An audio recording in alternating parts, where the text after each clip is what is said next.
And in terms of the life of Muhammad sallallahu alaihi wasallam, then this salah became compulsory during the Isra and the Mi'raj. And the Isra refers to the travel by night from Masjid al-Haram to Masjid al-Aqsa. And we know in this journey the Prophet sallallahu alaihi wasallam prayed. And then the Mi'raj, which is the ascension to the heavens. When the Prophet sallallahu alaihi wasallam ascends to the heavens, Allah subhanahu wa ta'ala gives him a gift. Note the term gift. Gift, brothers and sisters in Islam, not a burden, not an obligation. He's given a gift which is an obligation. Why? For our benefit, not for Allah's benefit. Understand this and understand it well. Allah subhanahu wa ta'ala, He is perfect from ever, and He is perfect forever. Your prostration does not raise His majesty, and your sin does not decrease His majesty. He was the creator before He created, and the most merciful before He showed mercy to anybody. Allah doesn't need to do things to grow His portfolio, subhanahu wa ta'ala. He doesn't need you to prostrate so that He can be Allah, the one who is worshipped. He was the one who is the most deserved of being worshipped before anyone prostrated on the ground, subhanahu wa ta'ala. Allah's names and attributes are not a result of His actions, like you and me. The titles we hold are a result of our action.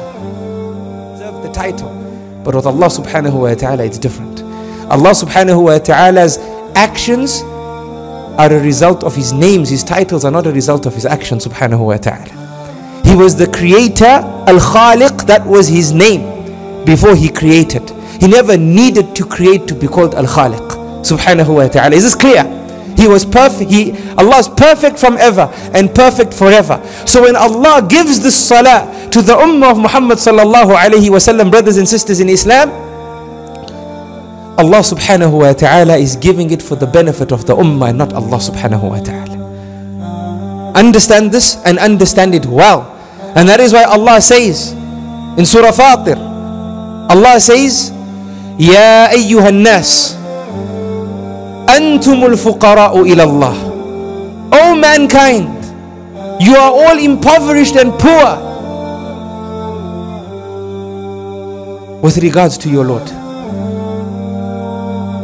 Wallahu huwa al-ghaniyyul hamid. But Allah is al-ghani.